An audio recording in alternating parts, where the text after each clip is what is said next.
We'll now hear the second reading of the Passion history according to the four Gospels.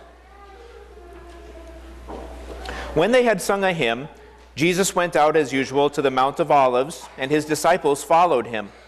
Then Jesus told them, "This very night you will all fall away on account of me.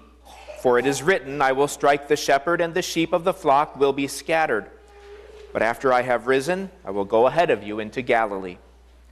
Peter replied, "Even if all fall away on account of you, I never will." "I tell you the truth," Jesus answered, "this very night before the rooster crows, you will disown me 3 times." But Peter insisted emphatically, "Even if I have to die with you, I will never disown you." And all the others said the same. Then Jesus went with his disciples and crossed the Kidron Valley. On the other side there was an olive grove, a place called Gethsemane. Jesus and his disciples went into it. Now Judas, who betrayed him, knew the place because Jesus had often met with his disciples. On reaching the place, Jesus said to his disciples, "Sit here while I go over there and pray. Pray so that you will not fall into temptation." He took Peter and the 2 sons of Zebedee, James and John, along with him, and began to be sorrowful and troubled. Then he said to them, "My soul is overwhelmed with sorrow to the point of death. Stay here and keep watch with me." And he withdrew about a stone's throw away. He knelt down and he fell on the ground and prayed that, if possible, the hour might pass from him. "Abba, Father," he said, "everything is possible for you. Take this cup from me. Yet not what I will, but what you will. Not my will, but yours be done."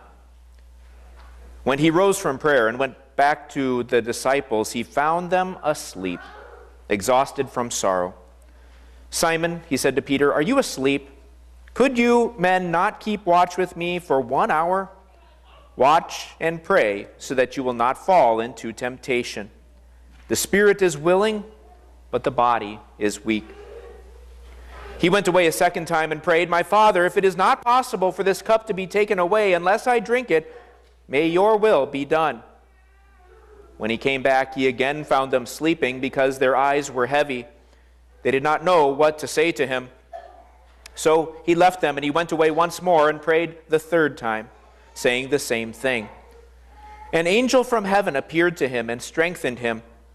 And being in anguish, he prayed more earnestly, and his sweat was like drops of blood falling down. Returning to the disciples the 3rd time, he said to them, "Are you still sleeping and resting?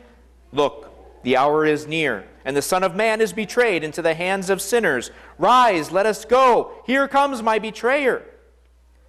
While he was still speaking, Judas, one of the 12, arrived, guiding a detachment of soldiers and some officials from the chief priests and Pharisees. They were carrying torches, lanterns, and weapons. With him was a large crowd armed with swords and clubs, sent from the chief priests, the teachers of the law, and elders of the people. Judas was leading them. Jesus, knowing all that was going to happen to him, went out and asked them, "Who is it you want?" "Jesus of Nazareth," they replied. "I am he," Jesus said. Judas the traitor was standing there with them. When Jesus said, "I am he," they drew back and they fell to the ground. Again he asked them, "Who is it you want?" And they said, "Jesus of Nazareth." "I told you that I am he," Jesus answered. "If you are looking for me, then let these men go." This happened so that the words he had spoken would be fulfilled, "I have not lost one of those you gave me." Now the betrayer had arranged a signal with them. "The one I kiss is the man. Arrest him and lead him away under guard." Going at once to Jesus, Judas approached Jesus to kiss him and said, "Greetings, Rabbi," and kissed him. Jesus asked him, "Judas, are you betraying the Son of Man with a kiss? Friend, do what you came for." Then the men stepped forward, seized Jesus, and arrested him. When Jesus' followers saw what was going to happen, they said, "Lord, should we strike with our swords?" One of Jesus' companions, Simon Peter, reached for his sword, drew it out, and struck the servant of the high priest, cutting off his right ear.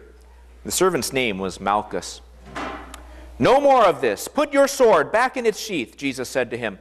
For all who draw the sword will die by the sword. Shall I not drink the cup the Father has given me?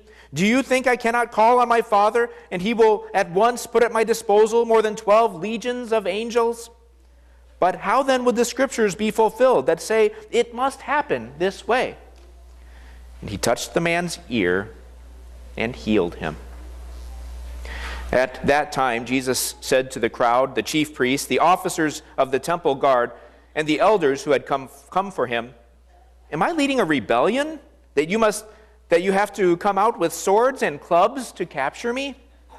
Every day I sat in the temple courts teaching, and you did not lay a hand on me. But this is your hour when darkness reigns. This has all taken place that the writings of the prophets might be fulfilled. All the disciples deserted him and fled. A young man wearing nothing but a linen garment was following Jesus. When they seized him, he fled naked, leaving his garment behind. Then the detachment of soldiers, with its commander and the Jewish officials, arrested Jesus. They bound him and took him away.